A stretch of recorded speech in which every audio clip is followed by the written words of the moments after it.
O objetivo aqui hoje é pegar toda aquela enxurrada caótica de notícias globais, dar uma olhada nas tensões da política brasileira, entender as oscilações dos mercados e transformar tudo isso numa conversa clara e direta. A gente vai montar um quebra-cabeça que começa com as tensões no Oriente Médio e vai até heranças milionárias feitas de cartas de Pokémon. Vamos lá? A nossa pauta de hoje passa por 5 pontos rápidos: o cenário global e o petróleo, a política e economia aqui no Brasil, as movimentações das empresas, as novidades e investimentos e, claro, aquelas curiosidades rápidas para fechar. Ponto número 1, cenário global e petróleo. Olha só como as coisas no cenário diplomático mudam num piscar de olhos. Para dar um pouco de contexto, há uns 2 meses, a gente via navios totalmente parados no Estreito de Hormuz, certo? Aí, logo no começo desta semana, a tensão foi lá em cima com os Estados Unidos recusando uma proposta do Irã e até soltando ameaças. Mas, lá para o meio da semana, a situação deu uma guinada incrível. O Paquistão entrou na história, mediou a conversa e os Estados Unidos acabaram suspendendo as sanções de petróleo. O resultado? Chegou sexta-feira e o Irã reabriu parcialmente o estreito, liberando a passagem de 35 navios. Isso só mostra como a cadeia global de suprimentos está sempre por um fio, especialmente com aquele alerta preocupante da Agência Internacional de Energia, avisando que a gente pode entrar numa verdadeira zona vermelha agora entre julho e agosto por causa da alta demanda. E o que tudo isso significa na prática? Bom, com essa calmaria diplomática temporária, 6 milhões de barris de petróleo seguiram viagem para a Ásia. E isso fez o preço do barril Brent despencar. Ele estava lá em cima, superando a casa dos $110 e caiu para 104. Esse recuo traz um alívio gigantesco para o mercado mundial. Dá aquela segurada na pressão da inflação e, no fim das contas, evita que os preços dos combustíveis disparem ainda mais de uma hora para outra. Ponto 2. Política e economia brasileira.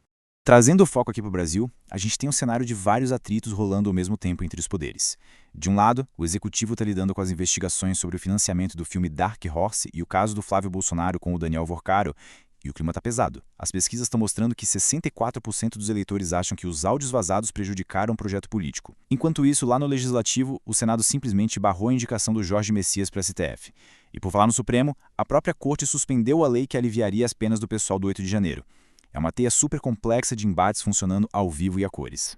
E na nossa economia está rolando um verdadeiro cabo de guerra. De um lado, o governo pisa no acelerador com pacotes sociais agressivos. Estamos falando da ampliação do Minha Casa Minha Vida, do Desenrola e dos auxílios para gás e conta de luz. Só que do outro lado da corda, a matemática fiscal cobra a conta, né? Tudo isso custa cerca de 190 bilhões de reais. E a pressão não para. A gente tem a dívida pública subindo, a prévia do PIB caindo, o dólar operando acima dos R$ 5,04 e a Selic lá nas alturas. Isso tudo mesmo no cenário onde tivemos uma arrecadação recorde de 180 bilhões de reais. É um desafio e tanto equilibrar esses estímulos com a nossa realidade macroeconômica.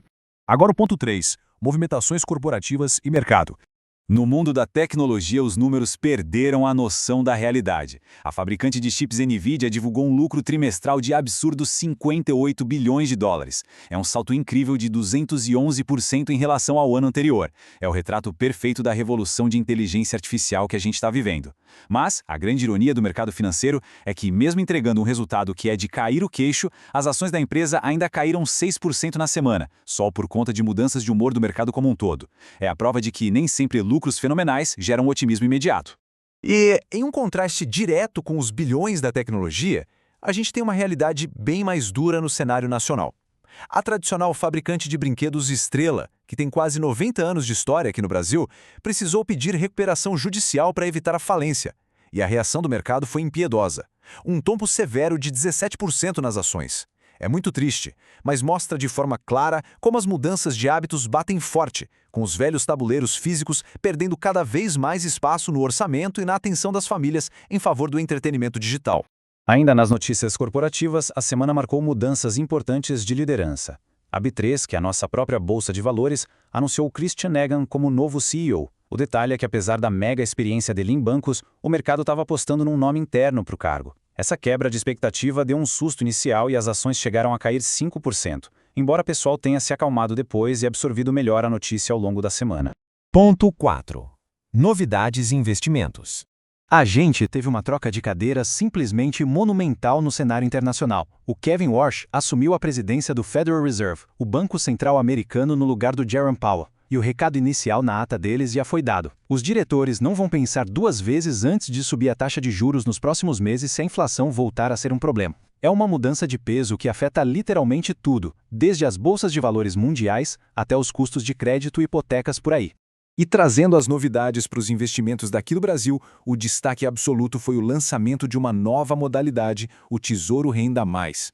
A estreia foi um sucesso absurdo, captando quase 600 milhões de reais só na primeira semana. E por que fez tanto barulho? Porque democratizou muito o acesso. Dá para investir a partir de apenas R$1, rende 100% da Selic e, o mais legal de tudo, tem liquidez diária instantânea. Ou seja, dá para resgatar o dinheiro 24 horas por dia, 7 dias por semana.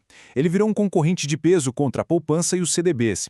A única coisa para prestar atenção na hora de se planejar é a tabela de imposto de renda, que cobra uns 22,5%.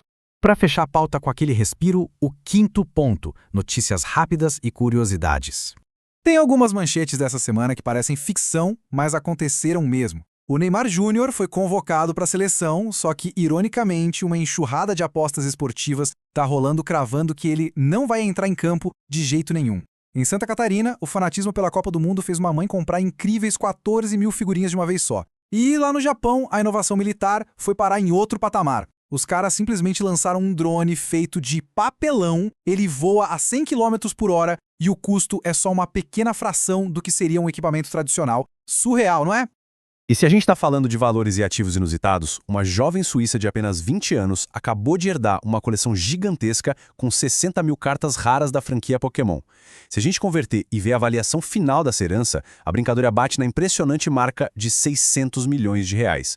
É uma prova viva e muito curiosa do poder dos ativos alternativos, e mostra como essa ideia do que é valor financeiro hoje em dia é algo extremamente maleável e subjetivo. O que nos traz para a nossa reflexão final de hoje? A gente passou por negociações diplomáticas complexas lá no Estreito de Hormuz, flutuações de ações que ignoram bilhões em lucros na tecnologia, embates institucionais na política brasileira e terminamos diante de uma fortuna absurda feita de cartas de Pokémon. Quando a gente tenta organizar e dar sentido para toda essa montanha-russa, fica a provocação. Será que a tão sonhada previsibilidade dos mercados financeiros é, no fundo, apenas uma grande e sofisticada ilusão? Fica a reflexão para todo mundo continuar questionando, aprendendo e prestando atenção nos detalhes. Um grande abraço e a gente se vê na nossa próxima análise.